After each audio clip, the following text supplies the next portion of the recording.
have we really realized the soul, right? We studied about the soul, right? We just studied about the soul, that we are not the body. What does it really mean to us? Tell me, what does it really mean to us? Or what has really changed within you which make you think that you are not the body, you are the soul? Your name, Mataji? Jesh. Jesh. Yes. Okay. Yeah. So tell me, what what does it mean to you that we are not the body, we are the soul? We realize that okay, Hmm. we are the soul, not the body. Mm-hmm. Yeah, I can understand as per Bhagavad Gita that Hmm. okay, there is soul and there is body and all, but I'm not at a state where I can say that okay, there is some soul. I have some kind of self-realization. I'm Mm-hmm. not at that state at least right now. Mm-hmm. Okay. Okay. So. All this has happened before. I have that sense inside it. I feel that the things which are happening around me has happened many times Mm-hmm. and it's repetitive. I can totally feel that it's just a play, it's happening again and again, same thing. And I'm just watching, I'm unable to fix anything. Mm-hmm. I'm just witnessing Yeah. it have to happen again. But, And that like makes me like, no, I just want to move out of it. okay.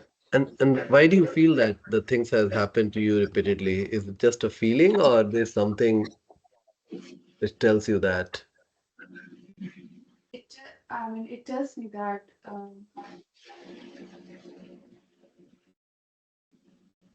I can feel that this is not just my life. It has been before. I have been before here. Mm-hmm. I can totally feel that. Mm-hmm.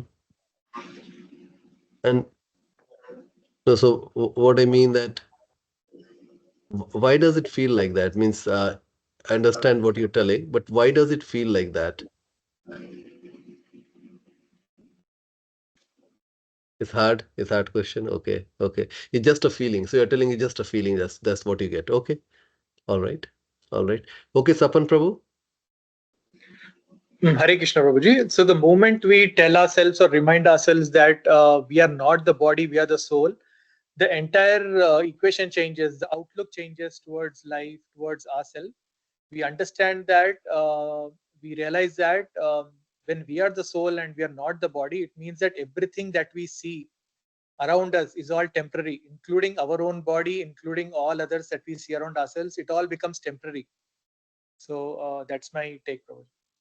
Okay. And then so okay, so okay, so you're saying okay, when you see everything around you, you think, oh, this is all temporary because they are like embodied, they are in the body. But then what? Then what? Like, does your behavior changes? What happens after that? Yeah, our outlook changes, Prabhuji, because once we realize that nothing is permanent, our Mm-hmm. attachment, our desires, they all become less important and they have less power on us. Less important, and if they have less power on you. Okay. All right. So I'm looking for the real something which has happened, right? Still, I suppose yeah, you are trying to explain me. Give me. I'm looking for the practical example. What you have seen now by knowing that we are not the body. A specific example I'm looking for. Yes, Shiva Prabhu. Hare Krishna Prabhuji. So for realizing the soul is probably, I don't know whether this is the right time to explain this way, Prabhuji. So there are like three levels. Like when we say like body is growing, like they honosminyada dehe komaramya vananjara that we already read.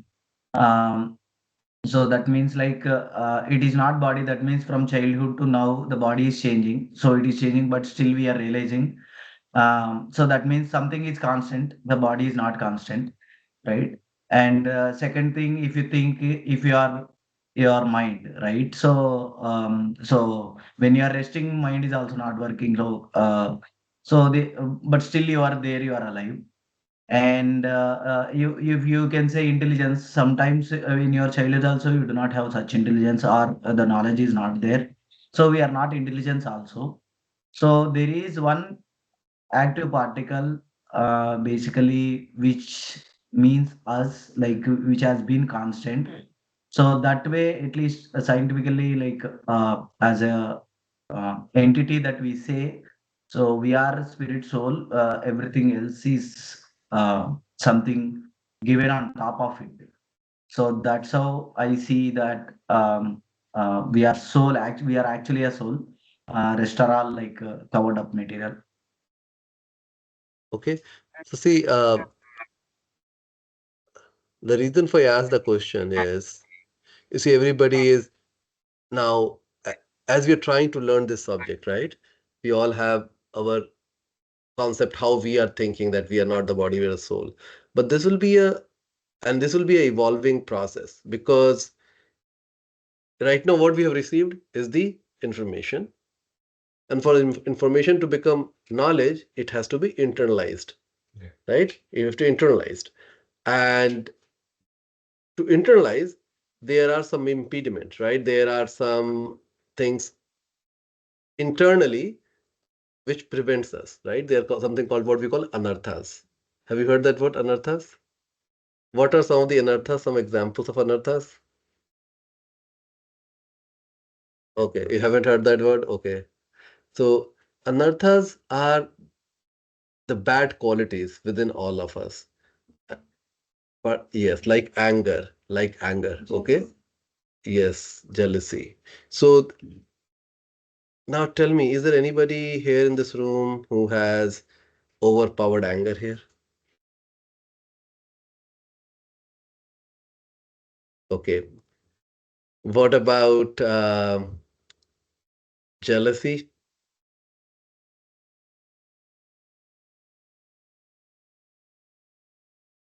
We have certain qualities comes out. I feel like I have all the good and bad qualities. Mm-hmm. Good comes out in a good environment, bad Mhm. comes out in bad. Okay.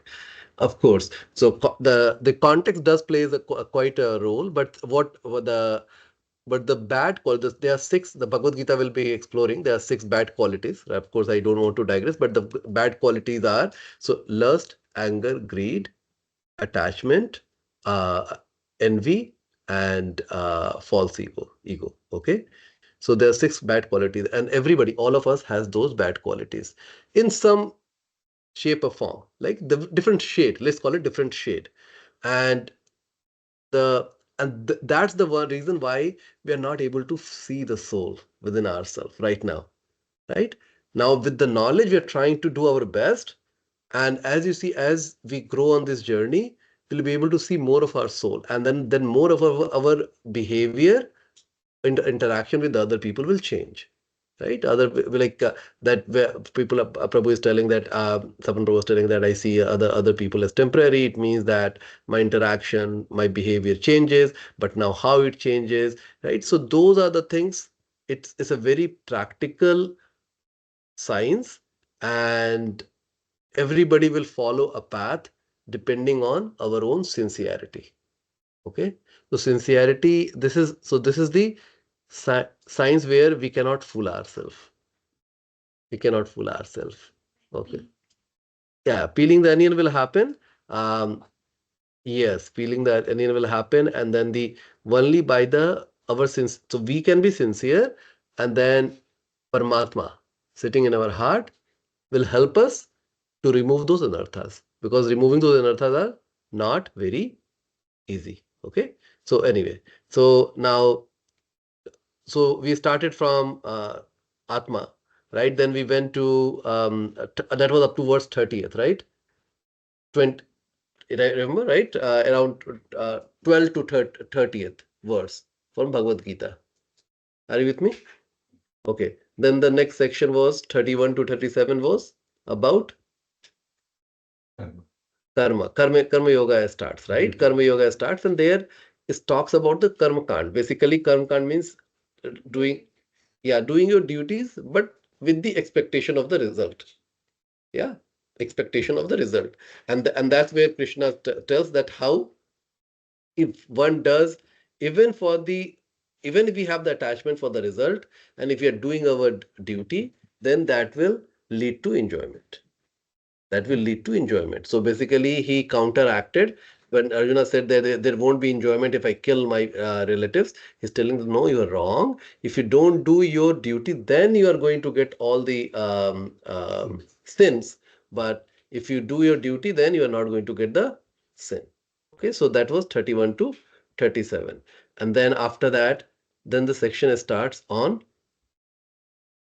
what was the now we are already showing it here, but what was then then you studied from 38 to 46, right? So what Krishna has talked from 38 to 46 so far?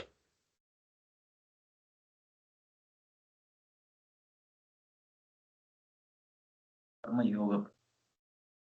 Karma yoga. Okay. Describe further, Prabhuji. So, karma kanda means like, as you said, like we are expecting some results, and karma yoga is something that we are without expecting anything. So, as a matter of duty, we are doing the activity is karma yoga. Okay.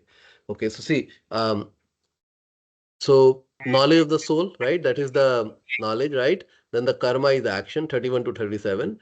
From 38, actually, now it is telling that because you have got the knowledge, now act, right? Because you have got the knowledge. So with knowledge, so it's telling that with detachment. So first 31 to 37 is you do, even if you have attachment, you have to that is better than not doing the work. You have to do your work, right?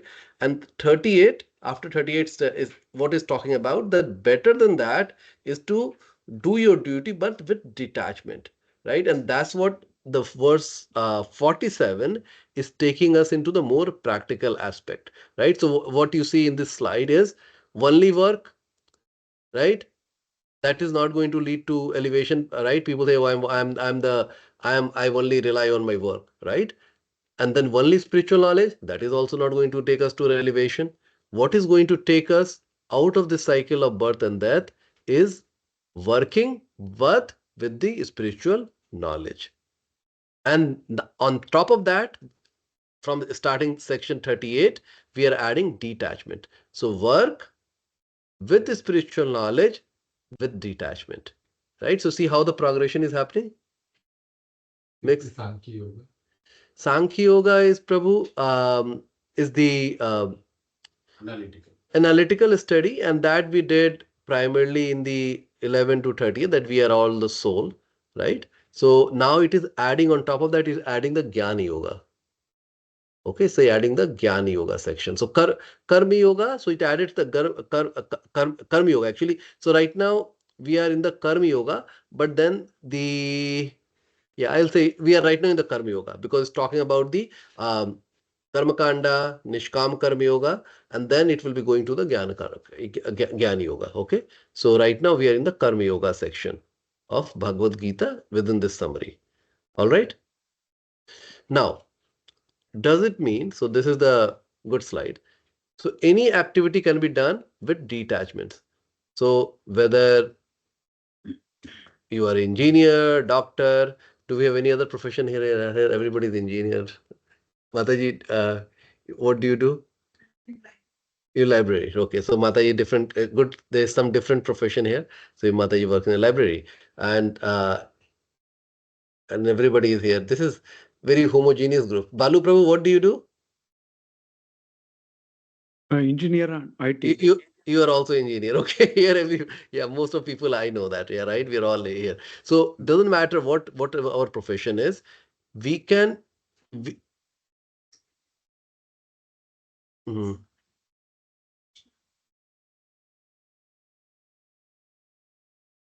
Yeah. Mhm. Right. Yeah. So see, one is mother is your duty, right? Mother you are doing as a duty. Then on a professional level, you are doing some work, right? To keep to make your living and mainly. So we are supposed to work to make the living, right? Because we have to support our family. That's the only reason for the doing the work. But at the same time, as a matter of duty, we have to do the work, which is based on our varna, right? Based on our varna that why and varna means we have some psychophysical nature. Somebody likes to be in a leadership role. Somebody wants to do some specific role, artist, right, or engineer, doctor, right? Those are some kind of work. Then the businessman, right? Business people. Then they are administrators or the Kshatriya role, administrators. And then there are teachers, right? Teachers, scientists. So those are different category of roles, and all the different role you see here, right? They will fall into one of those four, right? One of four. So it doesn't matter any of those job what we have, we can do. We should continue doing our job, but with detachment. That's what this further Bhagavad Gita is going to explain us. And this will be a very, this is the lifelong journey, and it will further reveal how it will lead to our cleansing, inside cleansing, right? How we are going to remove the six unearths as we talked about. So how does this science work? So we are going from, so did you talk, so here, this section calls Buddhi Yoga. Did we talk what is Buddhi Yoga? Have we discussed what is Buddhi Yoga yet? No. No, not yet. Okay. Nishkam Karma Yoga we have discussed.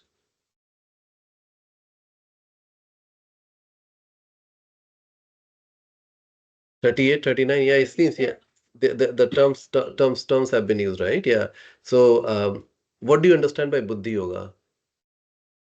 So focusing on one thing, Prabhuji, like Vyavasaya methodology.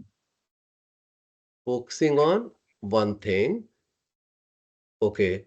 But But with the knowledge. with the knowledge. Okay. With the knowledge. That's the important part. That's with the knowledge. So basically, Karma Yoga, even the Karma Yoga, we add the intelligence of connection with Krishna, then that becomes Buddhi Yoga. Think like that. Not the same karma yoga and Buddhi yoga. So Nishkam Karma Yoga, you can say is the same as Buddhi Yoga. Okay, so one is karma, right? Which is I'll do whatever I want to do. Means is that not even karma, that's vikarma, but the karma is I'll do what is really required. I'm ethical, I'm valued, I have value, right? But then that is with the attachment. Then on top of that, then we add detachment, right? So now detachment only we are able to add because we know that, hey, there is a God there, and I have to, and 47 verse is going to, I suppose is talking about that, right? You have the right to do the work, but you don't have the right to of the result, right? So that's called Nishkam Karma Yoga, means I'm not working for the result. I'm working as a sense of duty. So that is also called Buddhi Yoga. The term is also used Buddhi Yoga because that is with the intelligence that I am the soul, I am part and parcel of the soul, the super soul, I am the part and parcel of the super soul, right? And then I have to do my duty. So that's we are adding all those things. So that becomes called the Buddhi Yoga. So it's called Yoga of Attitude. So you see the word which is used, Yoga of Attitude, that I am not the doer. If I am not the doer, then who is the doer? Tell me, if I am not the doer, then who is the doer? Krishna. Okay. Krishna is, yes, definitely. He is the ultimate factor. Um, but Bhagavad Gita talks about in verse, in chapter 18, that there are five doers. So there are five doers. One is of course, the body. We are all have been given a body. Let me bring the verse there for us.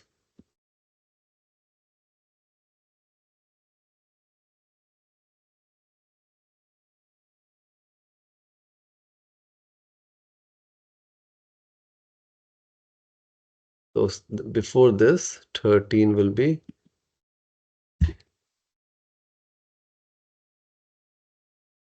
So see here, Krishna is telling that, O mighty armed Arjuna, according to the Vedanta, there are five causes for the accomplishment of all action. So there are five causes for the accomplishment of all action. Now learn from me. And the next verse says, the place of, so what are the five things? the place of action. Means the body, what we have been given. And then the performer. Who is the performer? Performer is the soul, right? Because I am desiring. And the third is the senses.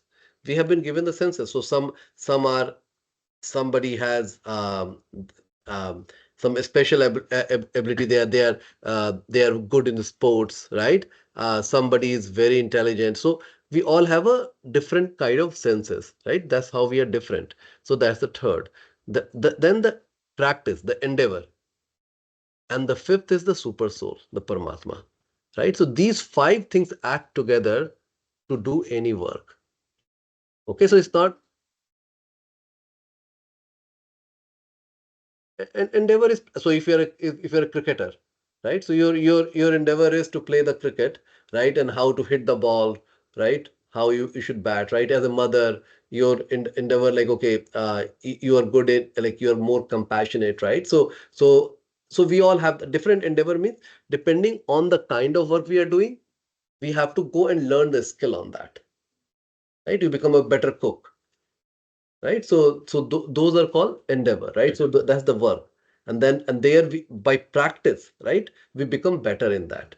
So that's called the endeavor, right?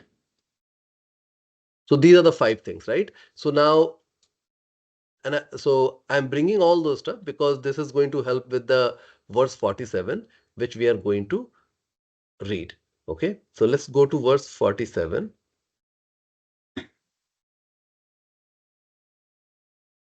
So karmanevadhikarasyaste कर्मण्येवाधिकारस्ते ma phalesu kadachana मा फलेषु कदाचन ma karma phala heturbhur मा कर्मफल हेतुर्भुर् ma te sangostava akarmani. मा ते सङ्गोऽस्त्व कर्मणि. So you have a right to perform your prescribed duty. So see, there are four parts. You have a right to perform your prescribed duty, but you are not entitled to the fruit of action. So I'll first read everything and then we are going to dissect it. Never consider yourselves the cause of the results of your activities. Third, and never be attached to not doing your duty. Four. So four parts to it, right? So you have right to perform your prescribed duty. So we all have to do our prescribed duty. But how to understand what is our prescribed duty? Some of the role we are playing in that Give me. sense, maybe. Like if I'm a father, it's my bare minimum duty to look after my kids, my dependents. Similarly, I'm son of my father and mother, so it's also my responsibility to look after them. So that is the familial duty, right? So familial duty, as a family person, you have to do your duty, Correct. right? But then we have other duties also, right? Like some will become a businessman, some will become a soldier, right? Right. So Yes. so we have a different duty also. So question is how to understand what is our prescribed duty? That's question number one, right? And so tell me your thing, what you feel, and then I can add Based some on colors. based on Varna, right, Prabhuji? Based Guna on karma. Varna. Guna karma, yeah, varna. Okay, so whether what kind of, so varna, because whenever we say varna, we think of this varnashram, like in the varna there are four varnas, right? Brahman, Kshatriya, Vaishya, and Sudra, right? And then we think about the caste system. It's not talking about the caste system. Caste system is a made up system. That's not what the our Bhagavad Gita says. Okay, so prescribed duty is based on whatever psychophysical inclinations are, what somebody wants to do, right? I like to do something. So that's the prescribed duty. So you saw that there's a very nice book. See, I started reading this career dharma, right? So you see career dharma. This once you get the chance, when you have time, definitely read this book. I'm reading right now. So this book is trying to dissect how to understand, and there are many, in the modern world right now, there are people who say that what kind of work you should do, and they do through some test, Meyer-Briggs. Have you heard Meyer-Briggs? No, it's somebody of you have. Then there are others, personality tests, because it does the personality test, and it's 60, yeah. Myers-Briggs is 16 personality types, right? And there are other types, which is 4.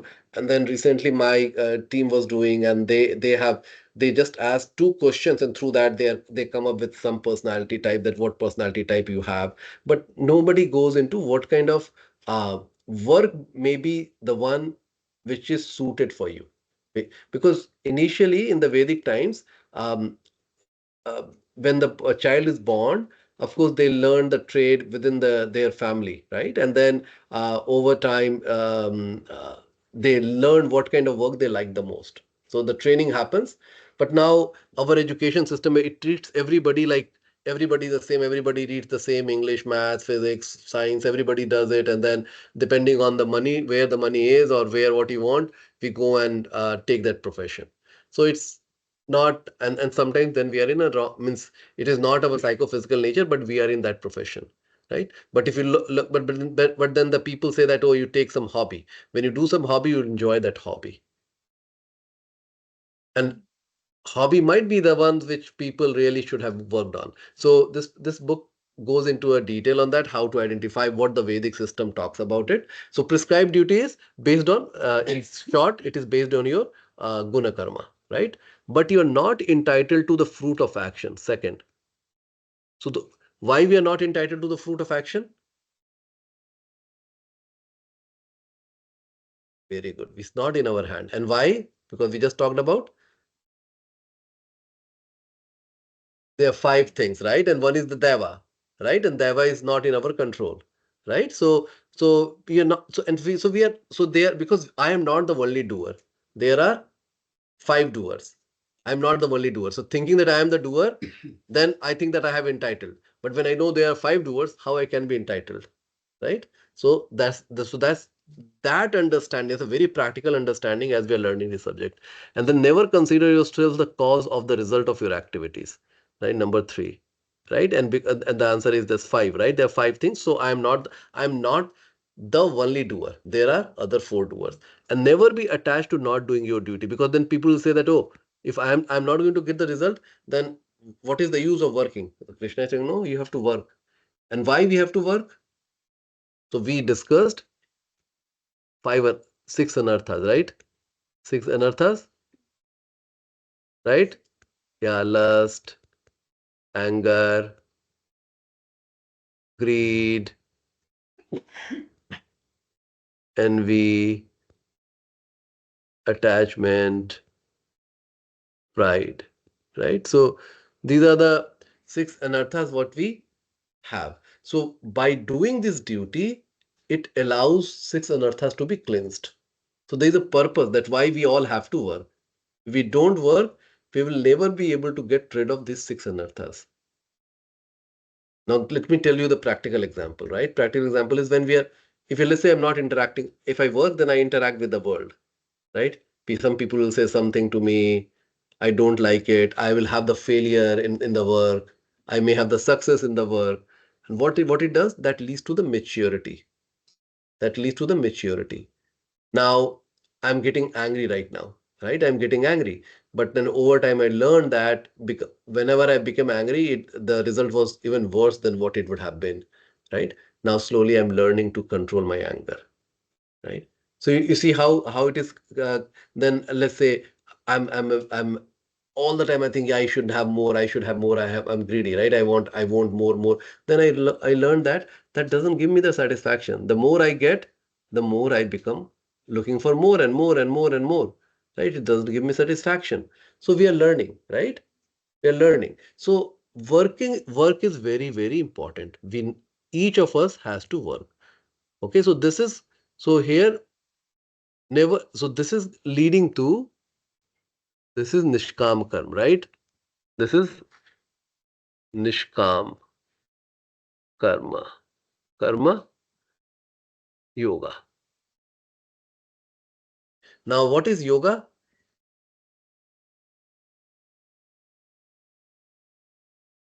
Sorry, Connection with God. connection with God. Okay, controlling your mind and heart.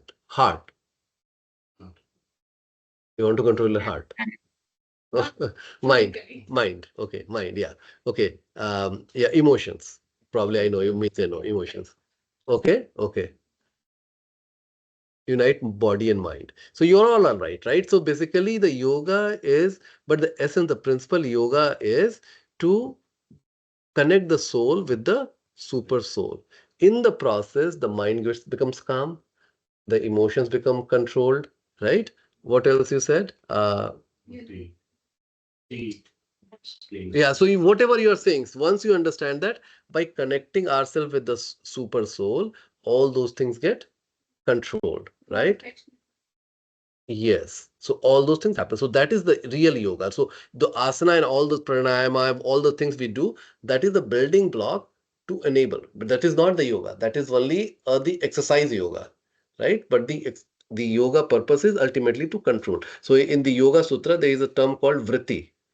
Where vritti means attitude or yeah, or the it sorry, The nature of chit.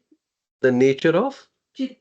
chit. Yeah. So what, and what is chitta? Okay, yeah. So chitta actually includes multiple things. So mind plus yes, yeah. So it includes your intelligence also. So together it makes the chitta. So basically, our chitta is just flowing, right? I want this, I want that, I want that. All the time is just going, right? And through the yoga, we stabilize, like things like a waves in the sea. It's like waves are going up and down. But then there's a calm sea, lot of water but very calm. So it's the same thing. Vritti, we have our we are flowing, right? Our mind is flowing, but then we are trying to calm it down. Okay, so that is the purpose of so yoga. Once we, because to achieve God, that needs to happen. We have to calm, right? So it's both ways, right? Once we become more connected to the God, then it will become calmer. So now let's go into and read more. So I spent a little bit more time to just connect all this. So there are three consideration here. So now for the prescribed duties, there are three things. Um, um, Prescribed duties, capricious work, and inaction. So capricious works means vikarma, all the bad work, right? So there are three considerations. So prescribed duty, which we all have to do our duty, right? But then there are people who do all kind of things because I want it, capricious, right? So that is vikarma, all the bad work. And then inactions, which is also inaction. Oh, I don't want to do anything. I'm lazy. I think um, if result is not in my control, why should I do the work, right? So all the three considerations. Now prescribed duties are activities enjoined in terms of one's acquired modes of material nature. So depending on as Mataji Jayashri Mataji is telling, depending on the situations, right? My good quality comes or my bad qualities comes. So modes enjoins with our material nature, and based on that there's some prescribed duty for me. So I may be a natural businessman, I am a natural uh, um, uh, worker, right?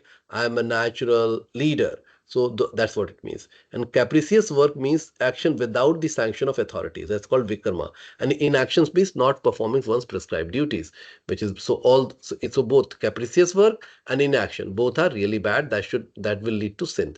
The Lord advised that Arjuna not to be inactive, but that he performs his prescribed duty without being attached to the result. One who is attached to the result of his work is also the cause of the action. Thus, he is the enjoyer or sufferer of the result of actions. So, this last line. See, one, if I become too attached, so if I am doing the Nishkam Karma Yoga, then I don't get any reactions, right? So I'm not getting any reactions or the karma bandhan. But when I become attached to the result of the work, then it becomes binding. In that case, I am going to get the result, and I am going to get like either I'm going to enjoy it or I'm going to suffer, right, of such an actions. So so just think that what the attachment does to us. As far as prescribed duties are concerned, they can be fitted into three subdivisions, namely routine work, emergency work, and desired activities. So routine work, we all have certain nitya karma. Nitya karma means mother of the duty of the mother, right? duty of the father. And we are as the grahastha, we have to do the charity. So those are all called routine work. We have to do. That's called nitya karma. So the term which is used is nitya karma. Nitya karma. And then desired work is called kamya karma. Here I want something, I want to achieve, I want to become this big. So I have a lot of desire. That's kamya karma. Okay. Emergency work is where I'm not really, it is not something which I have to do, but because the situation demands, I end up doing. Let's say you're not a doctor, Kajal, right? But let's say somebody is injured, then you will do whatever you know, whatever you can to go and save that person. You will act like a doctor, means you try to whatever you can do, right? Or you are not a teacher, but because there is no other teacher in the classroom, you will become a teacher, right? So it's called emergency work. So, or the main example is the soldiers, right? The reserve soldiers. Everybody is get trained in the as a soldier, and if the country get attacked, everybody has to go and fight. So these are three kind of work. So routine work performs an obligation in terms of the scriptural injunctions. So this is so as per the scripture, we all have to act in certain way, right? That's where we do some. We get up early in the morning. We are supposed to go and pay respect to our parents. I'm telling the Vedic injunction, okay? Whether we follow or not, that's a separate matter. But the Vedic injunction is we pay respect to the Mother Earth, we pay the respect to our parents, then we go and pay respect to the Lord, right? We do the puja and all those stuff, and then we go to the work. We do the work with honesty. So those are all the things. It's all, and then after from the what we get from the work, then we do the charity, right? We make sure that people are not going hungry, and the law of the land is upheld. So those are all scriptural injunctions.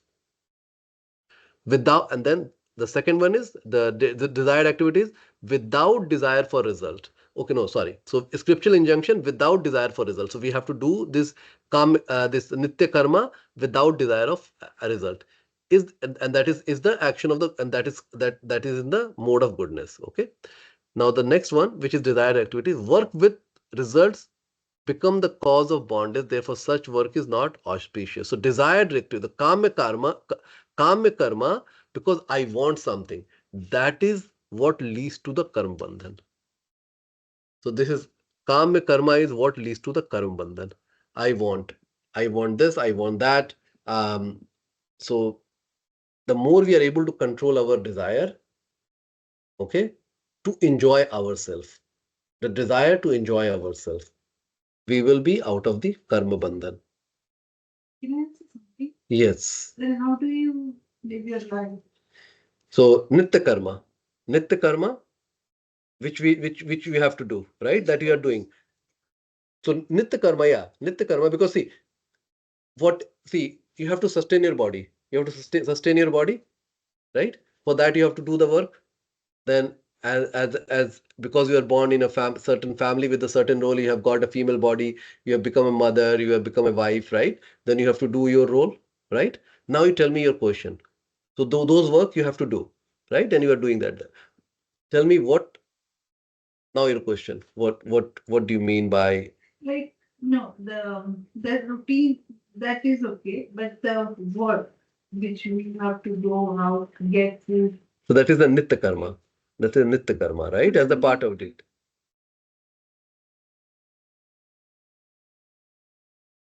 So now the kamya karma. So so we in the nitya karma we mix with the kamya karma also, right? So now as a let's say you as a librarian, right?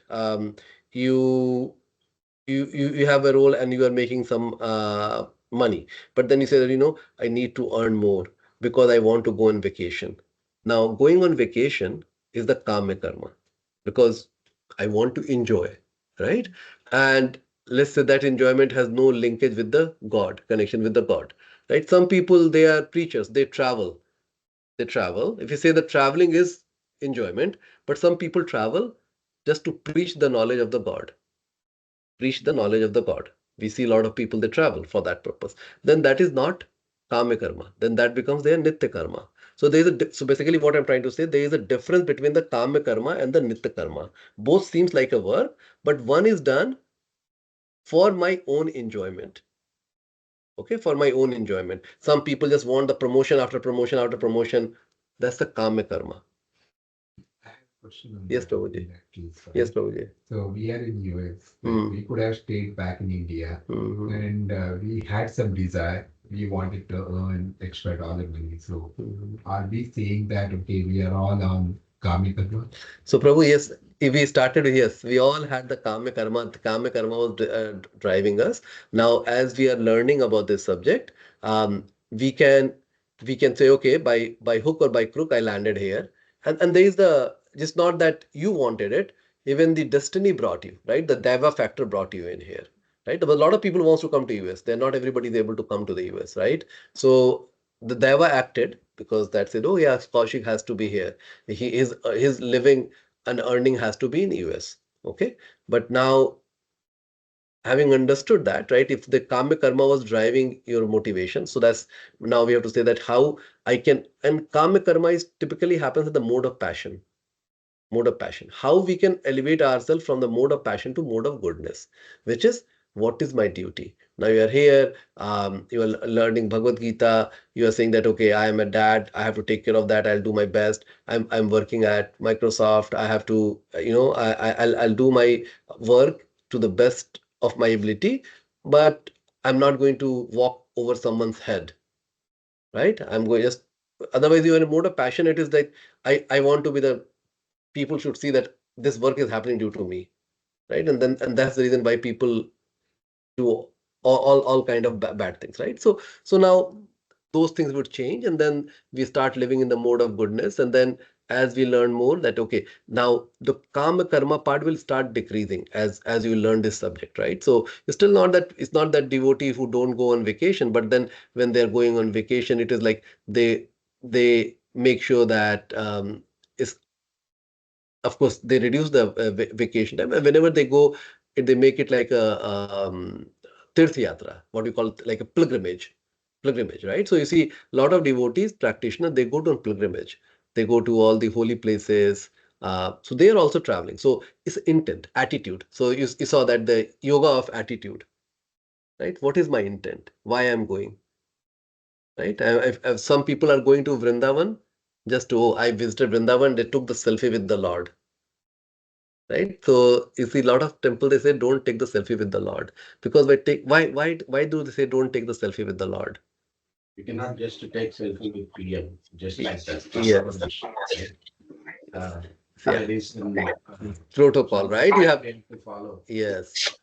Whatever may be the protocol. Yes, right? yes. So yeah, so now if I'm taking the picture with the Lord, it is like my enjoyment, right? So I'm just showing like, oh, I can do whatever, like, right? But your Prabhu is right. So intention which really counts. So there are people who are traveling to Vrindavan. Some people are just going to take the selfie and do the checkbox. Okay, I also visited. Some people are going to go and feel, right, what Vrindavan was like. How gopis and all the Brajavasis, they treated Krishna, and they're going to the pastime places, they are learning from it, they are remembering Krishna, they are means, so that's the other intention. Or Jagannath Puri means I'm just not talking that it's only people are visiting for the Krishna places, people are visiting Jagannath Puri, other places, other pastime places, right?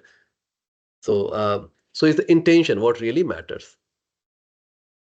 Arjuna was therefore advised by the Lord to fight as a matter of duty without attachment to the result. His non-participation in the battle is another side of attachment. So not fighting and saying that I'm not going to fight, that is also aversion. It's an aversion, right? So aversion is the opposite side of the attachment. Both are equally bad. So you're saying as a mother, I'm not going to work. I'm fed up of with all my children. I'm fed up with Ajay. I'm not going to work. That is bad, equally bad, right? And the other bad is attachment. I'm too attached to my husband. I'm too attached to my kid. And for them, I'm going to do anything, whatever it makes sense, right? That is attachment, right? But on the sense of duties, what is required for my husband, which will bring his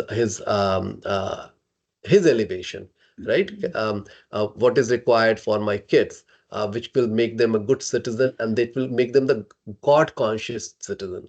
right? So that is, then you're still doing the work, but see the intention, right? So people from outside won't be able to tell what Kajal is doing because your intention is not visible to them. They only see the action, right? So this is the science of internal things. All right. We spent quite a bit of time on that.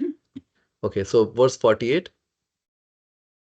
Yogastha kuru karmani Yogastha guru karmani sangam taktva dhananjaya sangam Sangam tyakva tyaktva dhananjaya siddhya asiddhyo samo bhutva siddhya siddhyo samo bhutva samatam yoga uchyate. samatvam yoga uchyate. Perform your duty equipoised, O Arjuna, abandoning all attachment to success or failure. Such equanimity is called yoga. See the another understanding of yoga, right? Equanimity. So you see, we are talking about vritti, right? Vritti of the mind. So that is not equanimity, right? And that leads to anger, attachment, all kind of stuff, right? But now, when we're equipoised, so whether I'm getting happiness, misery, or not misery, happiness, or what is the opposite of happiness? Right. Sadness, right? So happiness or sadness, depending on things, I'm equipoised. If I'm not equipoised, then what's going to happen? I'm going to get misery. So misery is our own creation. Happiness, so-called happiness, and the so-called sadness, that is what we perceive through our senses. Okay, so we become equipoised. Just like there is summer and winter season, we learn to deal with both. In one, we put on the coat. In other, we just uh, try to keep ourselves cool, right?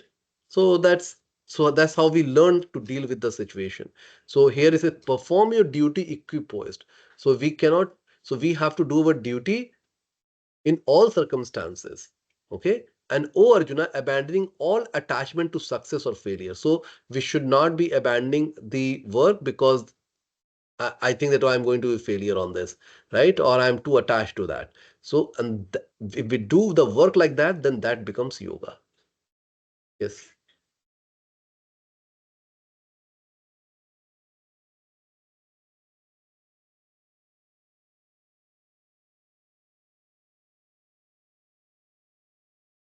We're bringing sadness to ourselves, which should not be the case. We should be equipoised, right? In the old worlds, there were people a lot happier. Depression wasn't there, sadness wasn't there. How should we read that from happiness perspective? Does that mean they were more equipoised towards, but they still have happiness, right? Right. So you see, in all the yogas, there is always both the happiness and sadness. If you look in the story of Ramayana, Mahabharat, right? Ramayana happened in Treta Yuga, right?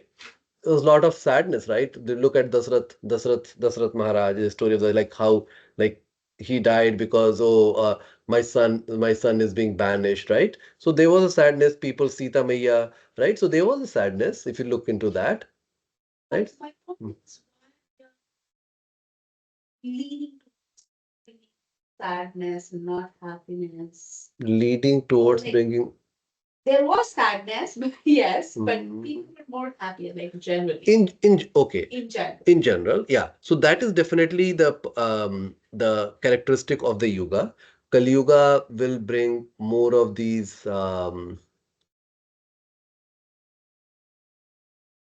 miseries due to the characteristic of the yuga, and which is having the impact on the people. People are becoming less truthful, right? People are becoming more selfish, right?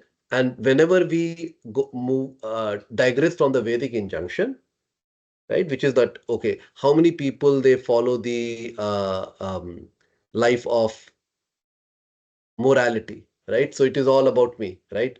If it's all about me, then I'm not moral. I'll cheat, right? All those stuff, and they have the consequences, and the consequences least is in terms of the Miseries. pardon me, If I did something bad, bad is something, yeah, the bad is going to come to me, right? So it is, of course, there is a characteristic, it's a function of the yuga, right? But then it's not that the yuga is making, it's just the in general, in this yuga, these are the characteristic of the people. That's the reason why this yuga is just like this. The characteristic of the people is determining the yuga, right? So is your question answered? Okay, okay. So perform your duty equipoised. So what I want to explain here, yoga, if we are really becoming the yogi, one of the characteristic what we'll see that will become more equipoised. The situation wouldn't disturb us a lot. And so if let's say somebody loses a job or somebody, I'm talking about the things which people are very scared of, right? Somebody loses a job, somebody loses the family member, somebody gets sick, somebody is being not cared for, or somebody get divorced. All those things are very tough situation, right? So people will becoming more equipoised, while the other people will become more emotional about it, right? Um, so that's the characteristic of the yoga. So yoga means to concentrate the mind upon the supreme by controlling the ever disturbing senses. So this is again, yoga means connection with the soul to the super soul. And then once the connection happens, right, then the our ever disturbing senses are under control, right? So just see, means you can derive the different meaning just by understanding the principle. So the following of Krishna dictation is real yoga, and that is practice in the process called Krishna consciousness. So the people who are following the Krishna consciousness based on Bhagavad Gita, they are they are following the real yoga. By Krishna consciousness, only one give up the sense of proprietorship. One has to become the servant of Krishna or the servant of the servant of Krishna. Servant of the Krishna. So see, even just thinking, oh, I can become a servant of Krishna, that might be a little egoistic that, oh, I'm not even, so I want to become the servant of the president, but I'm not there yet, right? So maybe I have to serve the senator first, right? So servant of a servant. Maybe I have to serve the servant of the senator first, right? So basically what is telling that just even it may not be possible initially to just become a servant of the Krishna because we are not eligible. So servant of the servant, right? So basically our purpose is to make make Krishna happy in whatever capacity we have been given. That is the right way to discharge duty in Krishna consciousness, which alone can help one to act in yoga. So it is said in the Vishnu Puran that in the Varnashrama Dharma, the whole aim is to satisfy Vishnu. No one should satisfy himself as is the rule in the material world, but one should satisfy Krishna. So even the Varnashrama Dharma, which was mandated in the Vedic time and which is becoming non-existence these days, is the purpose of Varnashrama Dharma is to purify, is to focus on Vishnu, and that purifies oneself, right? That purifies our six anarthas. That was the purpose of Varnashrama Dharma. Okay, next verse. Durena hai avram karma, Pureణ హ్యవర్ణ గర్భాం buddhi yoga dhananjaya, yoga dhananjaya buddhayo sharanam anvicha, buddho sharanam anviccha karpana phala hetava. phala O Dhananjaya, keep all abominable activities far distant by devotional service, and in that consciousness surrender unto the Lord. Those who want to enjoy the fruits of their work are misers. So keep all abominable activities far distant by devotional service. So number one. So keep all abominable activities far distance. See, if we just doing the devotional service, abominable activities automatically becomes far distance because our intention is to serve the Lord, devotional service. And in that consciousness, surrender unto the Lord. Second. So in a way, this is talking about the Bhakti Yoga. This you will see in the verse 18.66. So let me take you and you'll see that how these things will be further explained. Okay. Uh, so BG 60. So while we are searching, Yes. I have a Yes, Prabhuji. maybe question, in general question. Yes, Prabhuji. Tell me. Everyone has their own way of dealing. Yeah. Regarding 48, right? So here, 48. what I saying on the previous one. Yeah, yeah. Uh-huh. So Uh. when you have a ambiguity, whether you have to do your duty or you have to, be quiet, right? There is ambiguity. Now, Krishna is instructing Arjuna, hey, you do your duty, rest leave everything to me. Okay, surrender unto me. So because Krishna is there in front of Arjuna and he is fortunate enough to get the decision and Arjuna has trusted and then he surrendered and he got the instruction. He is doing, right? In our case, we got that ambiguity, right? And whether I have to proceed with my duty or I'm seeing some consequences, I should stop myself not doing that. How do I decide that? Because Krishna is not talking to me right now. Yeah. Or maybe my Yeah. mind is not stable enough Right. to take a decision. Yes, Prabhu. So how do we go about that? Very good question, Prabhu. It will get answered in the just following words. But the Guru, Guru speaks what? So Guru is a representation of Krishna. That's where we need to have a teacher and a mentor, right? So you're right. So sometimes we cannot because I don't hear what Krishna wants me to Correct. do, right? That's your question. Correct. Then how do I decide what is right, what is wrong? And that's where we take the shelter of the Guru and the scriptures. Guru and the scriptures. What if Guru is not in So reachable? it means Guru is always there. So we have to have a Guru whose words are there. So let's say people, let's say you are saying that Prabhupada is your Guru. Let's say, for example, I'm saying that. But you say that, oh, I don't see Prabhupada. Prabhupada is dead. We think that, but see, the Acharyas, they are alive through their words, right? So through the words of the scriptures. And then they are representative of Acharyas, right? So then you go to the local people who are the follower of Prabhupada and you ask, what is this? Is it the right decision, not wrong decision, right? You go to your mentors who are teaching you. So that's how we find the representative of the Lord. Okay.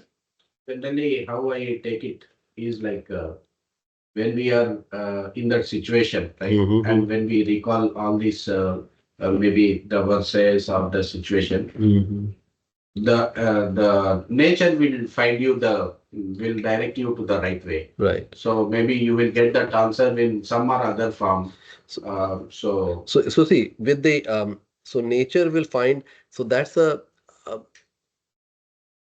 see that can become a slippery slope, right? So because the other people who are, let's say, who are not reading Bhagavad Gita, they say, hey, nature is finding me the way, because that's the reason why I became a even if I have to, means I have to cheat or whatever, because nature found me the way to make money, quick money, right? So people can go and validate themselves, right? So we have to be careful about that. But yeah, if you're following with the sincerity, the Lord within you is going to show you the right path. yeah, maybe Okay. there That's is a what you mean. nature and supreme, right? Right. So maybe I don't know whether nature is instructing me or Krishna is instructing me. Whether Maya, Maybe I should be able to distinct that. yeah, and it becomes very difficult. becomes, It becomes very difficult. So as we become more sincere, you'll see the agent of the Lord coming in our life, and where you will yourself, you will get an intuition, though this is what I should do in this situation, and this will be a right situation. Otherwise, the nature of this world is duality. There's always confusion, whether I should do this or do that. Okay, so it's a duality. Okay, so now 18.66, it says that abandon all variety of religion and just surrender unto me. I shall deliver you from all sinful reaction, do not fear. So just surrender unto me. Right now you see this verse here, perform, not this one, 49. Keep all abominable activity far distant by devotional service. And in that consciousness, surrender unto the Lord. You see, this is very similar verse. Abandon all variety of religion. So he's telling that even like, so this verse 18.66, Krishna is saying that, oh, you were thinking, oh, karma yoga, jnana yoga. He said, okay, if you love me, forget about everything, whatever I told you, just surrender unto me. It is the yoga of the love, right? If somebody, Ayan, can you get me my charger? It is in my bag. So, yoga of love, right? So if you have your beloved is telling that, forget about everything. You just do what I'm telling you. I'll take care of you. So that's Bhagavad Gita. That's the reason Bhagavad Gita is called the song of the Lord. Song of the Lord. It's a love song. It's a love letter. Okay, it's a love letter. So see how the similarity of the different verses. So chapter 2 is the summary, and then all the other chapters are expanded. All the other chapters are expanded. Thank you.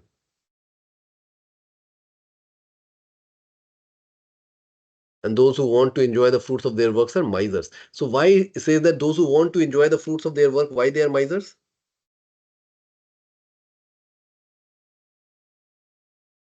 Because the work is not done by the person alone, right? Like we discussed, 5 things are there to perform an But action. but So but but why that will be miser? But here, hold on, Mataji was also saying something. Yeah, Mataji, just tell me.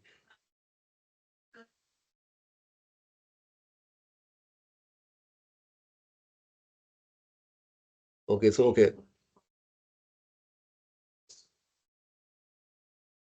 So you are all calling the similar things. So but the miser here means that we all have been given the faculty, right? We have given intelligence, we have given the human body. And what is the purpose of the human body is? To go back to Godhead, right? Now we are not using that faculty. So we have been given something and we are not using, then this becomes miser. Right? I have money, but I'm not giving the money to you. They're called misers, right? Now I have been given some intelligence, I have been given some capability, but I'm not using it. So that's the reason it's called miser. Okay. So one who has actually come to understand one's constitutional position as the eternal servitor of the Lord gives up all engagements save working in Krishna consciousness. As already explained, Buddhi Yoga means transcendental loving service to the Lord. So this is Karma Yoga, but this is to satisfy the Lord. And that's what is called Buddhi Yoga. So it's Nishkam Karma Yoga for the satisfaction. So now you have to add these things, right? So what is Buddhi Yoga? Buddhi Yoga means yoga is equal to karma. First we added karma plus Nishkam, right? No result. Nishkam plus satisfaction of Lord. Satisfaction of Lord. So that is love, right? So that's together it becomes Buddhi Yoga. So only misers desire to enjoy the fruit of their work, just to be further entangled in the material bondage. Except for work in Krishna consciousness, all activities are abominable because they continually bind the worker to the cycle of birth and death. Okay, misers do not know how to utilize the assets of riches, which they acquire by good fortune by hard labor. So, right, like misers, unfortunate person do not employ their human energy in the service of the Lord. Right, so that's the reason why they are called misers. So we are not employing our human energy for the service of the Lord. Verse 50. Buddhi yukto jahati tha ube sukrita duskrite Sukrut दुष्कृते tasmad yogaya yujashva तस्माद् योगाय युज्यस्य yoga karmeshu kausalam. योगः कर्मसु कौशलम्. A man engaged in devotional service rids himself of both good and bad reaction even in this life. Therefore, strive for yoga, which is the art of all work. So once somebody is getting engaged in devotional service, will rid himself of both good and bad reaction. So basically, what does it mean? What is so of all the three karma, which karma is this? There are three types of karma we talked about, right? V karma, karma, yeah. So what is this? This is akarma. Akarma. So akarma means we don't get either a good reaction or a bad reaction. It's called akarma. Therefore, strive for yoga. So yoga, the real yoga is it will lead us to the platform of akarma. Okay, which and that is called the art of work. Nishkama karma, right? Not a karma. So Nishkam karma yoga will lead to a karma prabhu. Means there is no reaction. So when I'm doing Nishkam karma yoga, right, I'm not expecting anything from me, and I'm doing it as a sense of duty. Right? Then that's a karma platform. Right? That's a karma platform. And that is the art of all work. So how to do the work? This is how to do the work. People say, oh, I can do the work. I am a computer engineer. I can do the work. I can go and do the coding. Right? But now if I understand, okay, there's a proper way of doing the coding. And here, now there is a proper way of doing the work, which is I put Krishna in the center. I said, okay, I have been given the duty of a computer engineer. I have been given a duty of a husband and a father, all those stuff. How I'm going to do my duty? I'm going to put Krishna as the center, which is this, this work is for the pleasure of Krishna. Now, how my coding work can satisfy Krishna? Okay, okay, I'm getting money. Whatever the money I'm going to earn, I'll use it, whatever is required for my family. Remainder, I'm going to give it for the service of Krishna. So that is one way of doing it, right? So, so that's the reason it's called art of work, right? We learn how to use our effort and please Krishna. All right. Moving to next verse. Karmajam buddhi yukta hi कर्मजं बुद्धियुक्ता हि phalam tvaktva manishina फलं त्यक्त्वा मनीषिणः janma bandha vinirmukta जन्मबन्धं विनिर्मुक्ता padam gachanti anamayam. पदं गच्छन्त्यमनाय. By thus engaging in devotional service to the Lord, great sages or devotees free themselves from the result of work in the material world. In this way, they become free from the cycle of birth and death and attain the state beyond all miseries. So basically, going back to Godhead. So they get, you can say that it is the moksha, right? Or it is the coming of the cycle, a cycle of birth and death, or going to the Godhead, right? Or it's all similar thing in this context.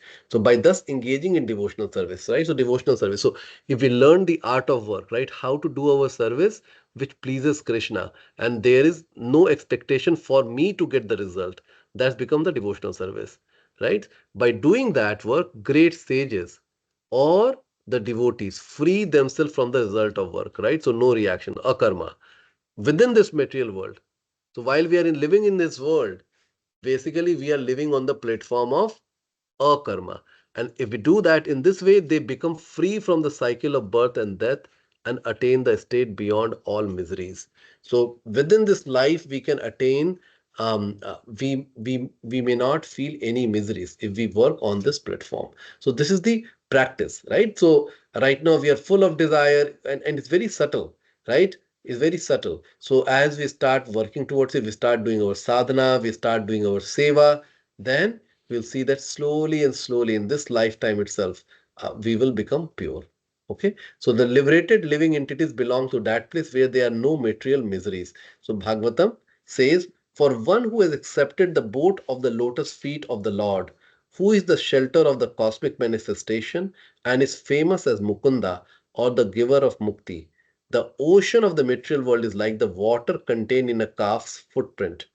Param Padam, Param Padam, or the place where there are no material miseries, or Vaikuntha, is his goal, not the place where there is danger in every step of life. So our goal is Vaikuntha, right? Where it's a place of Lord, it's the spiritual world, and there is no misery, while this place is a misery. So what the devotee do, they take the shelter of Mukunda, Krishna. Okay, and when it happens, called Bhav Sagar. The material world is called Bhav Sagar. So that Bhav Sagar becomes equal to the calf's footprint. It becomes so small. When we take shelter of the Lord, the crossing the ocean, and that too the unlimited ocean, is very difficult. That too with our own body, with our own swimming abilities. But when we have the expert boatman, which is Krishna, then that big ocean becomes just like a calf of the footprint of the calf. Okay, so that's what the Bhagavatam is telling. So owing to the ignorance, one does not know that this material world is a miserable place. They do not know that no kind of material body anywhere within the universe can give life without miseries. So it doesn't matter. Even if I go elevate myself to the Swarglok, any other places, still there are miseries. Okay. Consequently, he becomes qualified to enter into the Vaikuntha planet. So as we continue doing the devotional service, we'll become qualified to enter into the Vaikuntha. So we'll get the boarding pass or will get the visa to enter into the Vaikuntha planet, where there is neither material miserable life nor the influence of time and death. So see, the influence of time is the one of the characteristic of the material world. So wherever there is a temporary thing, right? Because there is influence of time. in the spiritual world is not temporary. So there is no influence of time. So there is no death. But one who understanding that his position is to serve, transfers himself to the service of the Lord, at once becomes eligible for the Vaikuntha Loka. Service for the cause of the Lord is called Karma Yoga or Buddhi Yoga. Service for the cause of the Lord is called Karma Yoga or Buddhi Yoga. So real Karma Yoga is working for the Lord, but people don't understand it. So that's the reason Buddhi Yoga is Krishna is using the word Buddhi Yoga to give a special significance to the kind of Karma Yoga what one should do, which is Nishkam Karma Yoga for the satisfaction of the Lord, right? Or in plain words, devotional service. And that in plain words, in the colloquial word, we can say devotional service. When we say devotional service, this is what really means. Okay. Verse 52. Yada te moha kalilam Kalilam.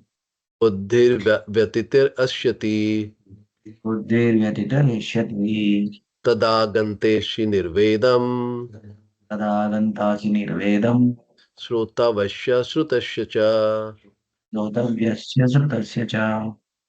When your intelligence has passed out of the dense forest of delusion, you shall become indifferent to all that has been heard and all that has to be heard. So this is okay. So far now, so see, last 3-4 verses was that how to connect with the Lord in yoga through devotional service, right? That was the message. Now it is the many times we get caught up in the dense forest of delusion, and here the dense forest of delusion is being compared with the um, Vedas, the part of Vedas which deals with the rituals, right? Do this puja, do that puja, do this Devi puja. So that has a purpose, but people then get caught up with that because that becomes the end of end, right? Okay, I will do the Durga Puja, and I will go and make sure means people do different things, right? I want promotion. I want to get rid of the misery. I want to defeat my enemy. So people have a different intention. They are doing with the desire. So that is so they get caught up, and that's the dense forest of delusion. That is you'll see in the purport. So when your intelligence has passed out of the dense forest of delusion, you shall become indifferent to all that has been heard and all that is to be heard.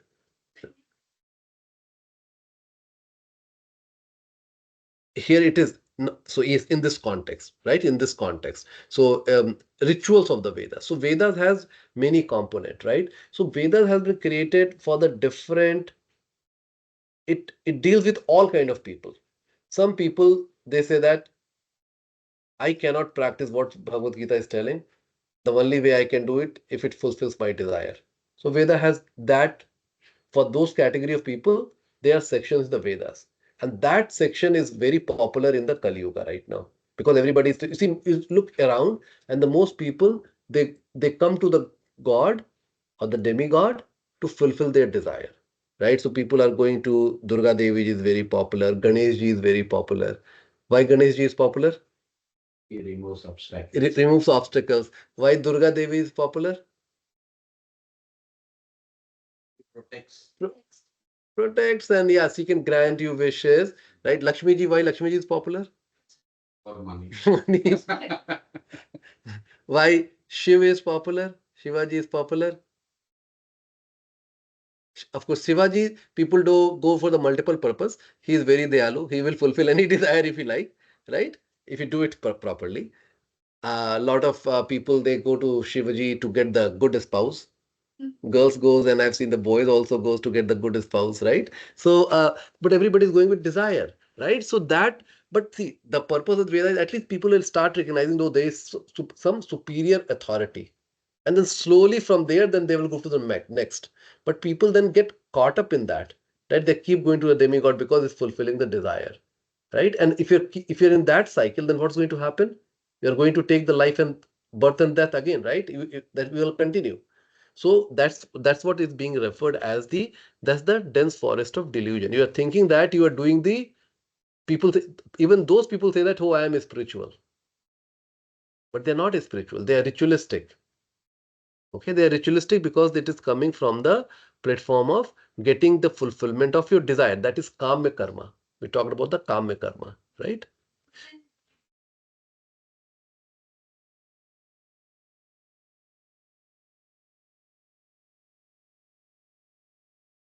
Yeah, so that okay. So now very good question. So see, now so prasad, so prasad is now the intention. If the prasad, if you're just people are, I know some people like just take the plate, they put it in front of the Lord, they take it immediately, go eat. That is a ritual because you didn't even thinking that he is a person.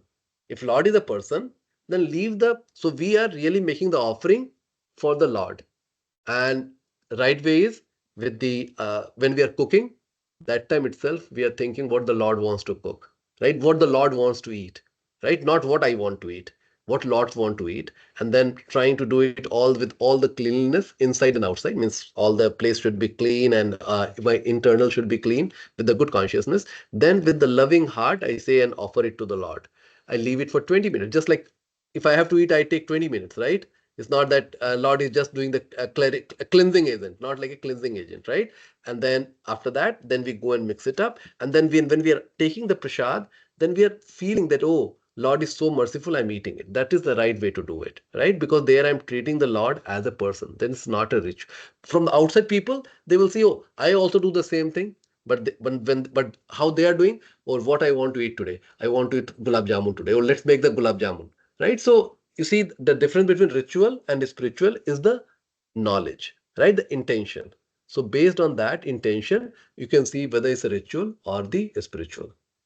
Even the ritual stays there. Yeah. So yes. So let's say if somebody is going, somebody loves somebody, they go to let's say wife. You are a wife. You love your husband. Now you go and cook the food with lot of affection, and then you put the candlelight. You want to impress him. Is that a ritual, or that's in this case, is that external, or that's or there is a feeling to it, right? There's a feeling to it. It means you did the act of cooking.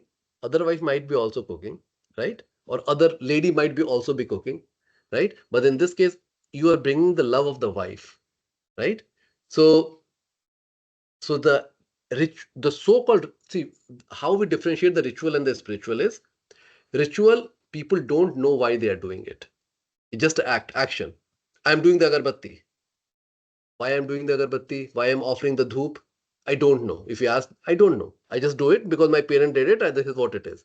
But now people who understand, they will say that I'm offering the Lord with love. I'm welcoming, I'm welcoming him in my house, and that's the reason I'm doing it. So that's the difference between spiritual and the ritual. So things which are done with the knowledge is spiritual. Things which are done without the knowledge is ritual. Okay. So there are many good examples of the life. So here, you see, there are many good examples of lives of the great devotees of Lord. Those who became indifferent to the rituals of Vedas simply by devotional service to the Lord. When a person factually understands Krishna and his relationship with Krishna, he naturally becomes completely indifferent to the rituals or of fruitive activities, even though an experienced Brahmana. So here you'll see that. So here this is a good one. See Madhavendra Puri. So he's one of the acharyas in our line. So see what he has written. He's telling that, and this will clarify. So this is his prayer. He's writing, oh my prayers, 3 times a day, all glory to you. So it is suggested that everybody should pray 3 times a day. Okay, so he's telling that to his prayers, he's telling that, oh my prayers, 3 times a day, all glory to you. Then he's telling that to everybody should bath first, right? Oh bathing, I offer my obeisances unto you. Okay, he's saying everybody should take bath. He's even praying to the bath. Then he's saying to the demigods, oh demigods, oh forefathers, please excuse me for my inability to offer you my respect. Now, wherever I sit, I can remember the great descendant of the Yadu dynasty. Who was the great? Is Krishna, right? The enemy of Kamsa. Therefore, I can free myself from all sinful bondage. I think this is sufficient for me. So, once somebody is always remembering Krishna, then all the rituals of offering the prayers 3 times a day, before we do everything, one has to bath and cleanse. All those becomes meaningless, because the purpose of all those things was the remembrance of the Lord. If somebody is already remembering the Lord all the time, then none of those rituals are required. You understand the difference about the ritual and spiritual here means? So now the Vedic rites and rituals are imperative for neophytes. So as a neophyte, as a new person, all the Vedic rites and rituals have to be done.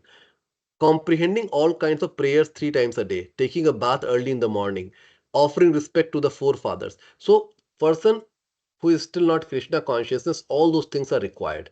But when one is fully in Krishna consciousness and engaged in his transcendental loving service, so I cannot say I'm Krishna consciousness and I'm not doing the transcendental loving service. When I do the transcendental loving service, then it becomes Krishna consciousness. Okay. One becomes indifferent to all these regulative principles because he has already attained perfection. Because the goal of all those ritual was to remembrance of Krishna. If somebody is already remembering the Krishna, then all those rituals need not be performed. If one can reach the platform of understanding by service to the Supreme Lord Krishna, he has no longer to execute different types of penances and sacrifices as recommended in the revealed scriptures. So all the different kind of rituals which is required, oh, you have to do Satnarayan Bhagwan Puja, or you have to go and on this day of the Ashtami, or this Amavasya day, you should go and do this, or when the what do you call, when the Purnami, yeah. full moon, yeah, on the full moon night you should do this. All those things are not required. Okay, if one is remembering the Krishna. And similarly, one has not understood that purpose of the Veda is to reach Krishna and simply engage in the ritualistic, etc., then he's uselessly wasting time in such engagements. So people get caught up in the Vedas, purpose of the Vedas, without understanding that the purpose of those action is to remembrance of Krishna. If somebody is already doing the remembrance of Krishna, then those things what is prescribed in the Vedas need not to be followed. Okay, so person in Krishna consciousness transcend the limit of Shabda Brahma or the range of the Vedas and Upanishads. So very powerful. So what the devotional service is so powerful that it transcends all the prescribed injunction of the Vedas, because one is already has become the lover of the Lord. Okay. So this is the last verse for today and we'll end it here.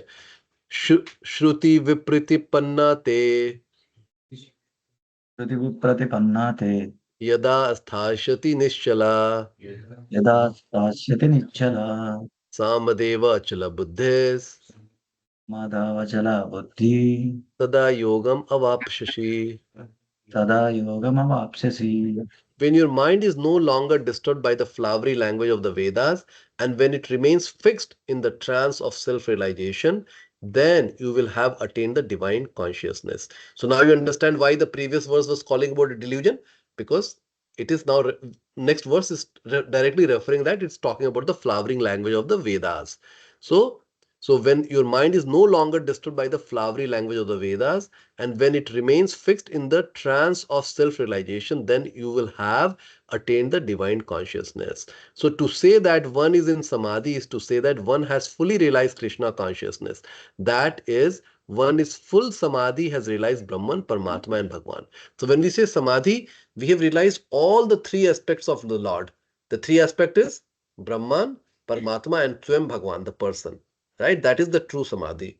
A Krishna conscious person or unflinching devotee of the Lord. So this is very important, right? So because I can claim that I'm Krishna conscious person, but if I'm not an unflinching devotee, I'm not a Krishna conscious person. So in that case, let's say I stop doing all the rituals. I'm saying that I have become a Krishna devotee, but I am also going drinking and doing all the bad things. I'm not faithful to my wife. I'm doing all those stuff. I'm not just reading the Bhagavad Gita and not following all those things. Doesn't make me a Krishna conscious person. Okay, so we have to be very careful that we shouldn't fool ourselves. So am I sincere? Am I doing all the service for the Krishna? Am I following all the four regulative principles? Right? If I'm doing that, then I can say, oh, I'm a sincere devotee of the Lord and those rituals are not required for me.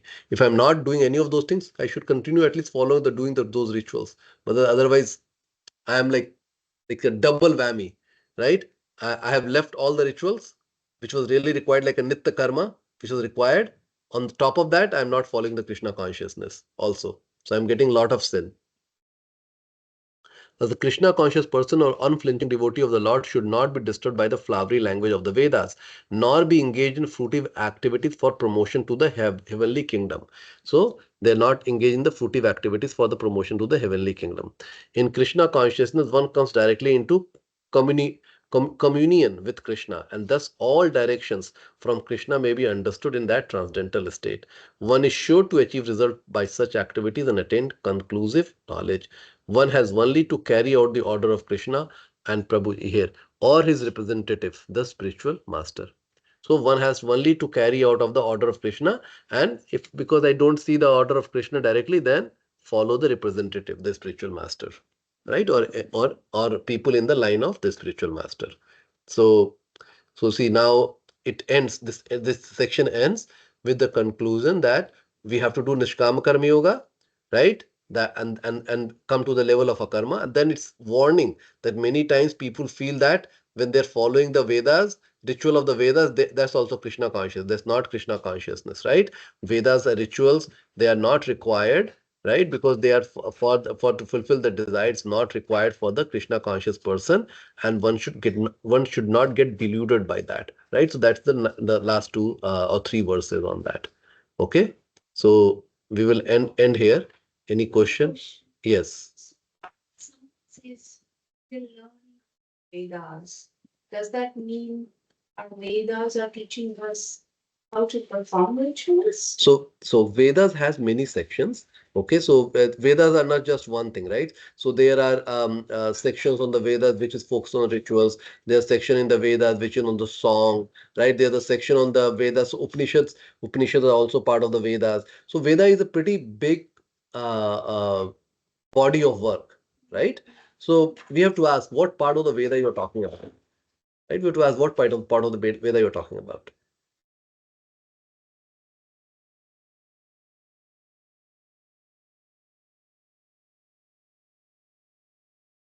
Okay, so see the if you go and read all the part of the Vedas, right? So there are in the Vedas there Shruti, there is Smriti, two sections, right? So the in the Shruti, it's all the Upanishad, right? Smriti is all the Puranas. We go and read all those stuff. The conclusion is the love of God.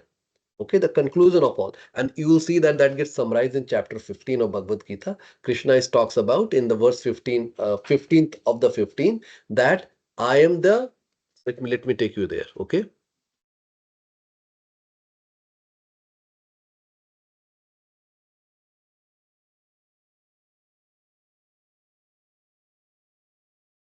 He says, I am seated in everyone's heart, and from me come remembrance, knowledge, and forgetfulness. Here, by all the Vedas, I am to be known. I am the compiler of the Vedanta, and I am the knower of the Vedas. So by all the Vedas, I am to be known. The purpose of the whole Veda is to understand Krishna. Okay. So Bhagavad Gita is, you can say, it is the essence of all the scriptures. Bhagavad Gita is the reason why Bhagavad Gita is so prominent in the Sanatan Dharma. It's just the 700 verses gives us all the essence. And Krishna himself is telling in Bhagavad Gita. Okay. Yes. Gita Upanishad also. Yeah, it's also says a Gita Upanishad. It's like a Bhagavad Gita is also taught. Summary of. Yeah, so it's also treated as a Upanishad also. Okay. And sorry, I think I stopped the sharing, and so people were not seeing it. I was sharing the verse 15 of 15, chapter 15.15. Okay, so you can go and look into 15.15. Gaurav Prabhu and Shiva Prabhu. Okay. Anything else? Any other question? I just wanted to add up a previous. Yes, Prabhu. So, like, yeah, we do have some needs. Like, okay, I want to have financial freedom, right? So one may wish to worship Lakshmi Devi, and other guy has some problems, so he may wants to worship Ganesh, right? So everyone has needs. And with this, we are not saying your needs will not be fulfilled. Don't ask for needs to be fulfilled. We are not saying that. We are saying you show your love or affection towards God, and He takes care of all your problems. That's what we are trying to say. Just to Yes, Prabhu. So see, yes. So yes. So Krishna consciousness doesn't mean inaction, right? So of Right. course, if you are working, and so you should protect, you should save for your retirement. Krishna consciousness doesn't mean that you become dependent on the other people, right? So you should say make 401k. What we shouldn't do, we shouldn't becoming an active trader. We shouldn't be doing a lot of stocks on all those stuff because that is not required, right? So I can use the mutual fund. I'm just talking the practical advice, okay? Put the mutual fund for my 401k, right? Then I'm not striving that, okay, I get promotion after promotion after promotion, and then I'm not looking after my family, or I'm not finding a time for the Krishna consciousness to do my chanting and everything. So if I'm doing my chanting, everything, I'm going and working wherever I'm working, I'm doing 8 hour work, that's sufficient. If I'm doing 12 hour work, I won't have time for my Krishna consciousness, right? So yes, so you are absolutely right, Prabhuji, that we should it's a balance, it's a balance that, and it's all the intention. So it's not that a Krishna conscious person don't work hard, they work very hard, but they are very effective in whatever the time they commit at work, right? So that's what they do. Any Krishna other Prabhuji. question? Yes, Sorry to Prabhu. extend the discussion, Prabhuji. One question I have on the doers of a work, right? Like there are 5 elements. So it is mentioned like one is a place of action that we said like a body, but we also discussed like there is a third one like senses. So senses also part of the body, right? Probably. I just want to check. I didn't follow your question, Prabhu. Sorry, Prabhu. My question is like the 5 elements of a work, right, Prabhuji? So what constitutes a work? So Right. we discussed place of work and super soul and soul, right? Yeah, okay, okay. So and there we mentioned senses. So senses are also various senses are also part of the body, right, Prabhuji? So I just want to Yes, check. yes, Prabhu. Yeah, Prabhu. Yeah. So when we go to that, we'll further explain. So we went in Yeah. short. So there's a context. So the body is also be context, the environment. Okay. Oh, So it's not that the body really means only my body, right? So it's the context. In what context you are working, right? So let's say if you're a cricketer, the condition of the pitch. Okay. Yeah. But got it. then you're when you are bowling, that is your action. That is Yes, your yes. senses. That is your senses. Okay. Okay. Yeah, Got Prabhu. it, Prabhuji. Very good. Yes, sir. Sure. Yes. I respect Bhagavad Gita, I mean, do respect. But I feel like every shlok, Bhagavan is confusing Arjuna, giving some answers, and again confusing. So why is it? Why do you think that Krishna is confusing?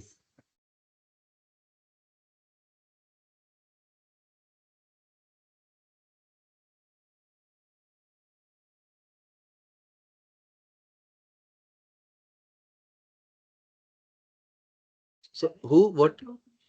Okay, yeah, Kathopanishad, yes. Yeah. Huh? Mm-hmm. Leave everything, Veda and everything, and then come to me. So I feel like giving answer again confusing, So, giving answer. So so that's why. no, okay, okay. Because now so yeah. So there are 400,000 kinds of human beings. 400,000 kinds of consciousness, human being consciousness. You are a different person. I am a different person. Now, Lord, when representative of the Lord, in this case the Veda Vyas, he started compiling it. He was thinking of all the people, how they can all be elevated, right? And even like, right, all get elevated. But then Krishna, Krishna is telling that, okay, Ved Vyas has given all those stuff, right? I am telling you the direct path, right? I am telling you a direct path where you can come. But to make it complete, because see, it's not that everybody will take the devotional service. It's not everybody, like even like in the Vaishnavas, there are four different schools of Vaishnavas.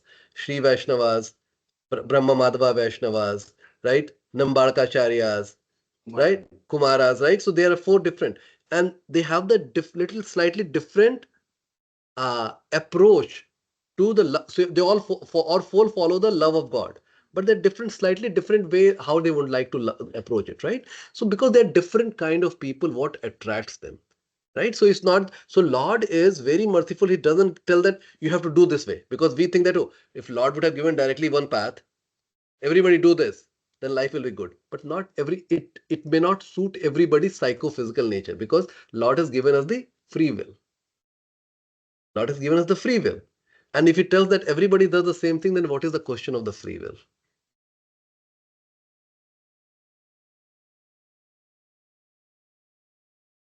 Hmm.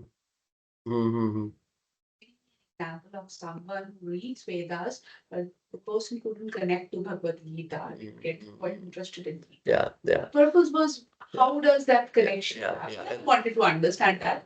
And I think you answered it quite well. And I'm able to relate to my situation. No, but I'm really no, I want to add that, because you're very you're very honest, that you're thinking that, hey, it seems very, so it is not that I'm hearing for the first time that so your question is, it seems very confusing why the Lord didn't go to directly to the answer, right? That's what this question. The other, you will also hear people say that it seems, Lord is, and when you start going to chapter 7 and later, you seem that Lord is always talking about himself. Is it like right? You feel that way, right? Feel that way? Yeah. So we will answer that question also. So see, that's the reason why we have to study in the through the, yeah, the mood and the purport of our acharyas, because acharyas then explain it, right? So you'll see that many, and just to summarize so that you don't keep thinking and dwelling on it, Lord says, this is my opinion. Many places Lord will say that. So for example, let me take you to the verse here. Okay, very nice verse again. So today I'm taking you to a lot of verses. Okay. While we are searching that, Prabhu, I just thought of giving one example. Okay. If I have a fever, right? Yeah. I go to doctor. Hey, I'm getting fever, I'm getting body pains, I'm getting headache, all this. He will all say, trust me, I'm here. Just trust me. Okay? Trust me, and then trust on my medicine, whatever I am giving. All things, problems will be solved. It doesn't mean, doctor is boasting about himself, right? Doctor is trying to set the right context. You have tried all these approach 1, approach 2, approach 3, but you are not cured. That's why you came to me. And now you are on the right path. I'm going to give you right medicine. Even if he gives just what is that, saline water also, that gets cured, because we started believing him. Right? Very good, very good example. So many times the doctor has to tell that, hey, I know what I am doing. Correct. Right? So in this case, because Krishna has to come and tell, right? Okay, he doesn't start talking about himself until Arjuna submits, right, in chapter 2. And then he doesn't talk about himself until chapter 7. So first he clarifies, he gives all the things, okay, that okay, you can do this, you can do that, you can do that, right, expanding on it further, right? But then he starts talking about himself, because that time the relationship has been established with Arjuna, that okay, you are ready to hear that how you can come directly to me. So this is just think like, if let's say boyfriend and girlfriend, okay, now a boy is very attracted to a girl. Who can tell most about the girl, that what the girl's like? Who can tell? The girl herself. The girl herself will tell, this is what will like, if you really want to love me, these are the things which I like. Krishna is telling, doing the same role. He's doing the same role, because he really want us to be back. You understand? And see, and this is, I just the one example, that is my opinion. So even though he says that of all the yogis, the one with great faith who always abides with me, thinks of me within himself and renders transcendental loving service to me, he is the most intimately united with me in yoga and is the highest of all. That is my opinion. And before that, he has talked about all the yoga system before this verse. So after that, speaking all this Tang yoga, Gyan yoga, everything, he's telling that whatever I've told you, right? Who is the biggest yogi for me? Who always abides in me, who always thinks of me, right? All blah blah blah. But then he's saying that is my opinion. Still, he leaves. He's telling that, oh, this is the truth. He's not telling that. Like he's so compassionate. He's telling that is my opinion. So still he leaves to the free will. He's telling I'm not putting pressure on you. He's saying I'm not putting pressure on you. That is my opinion. You take.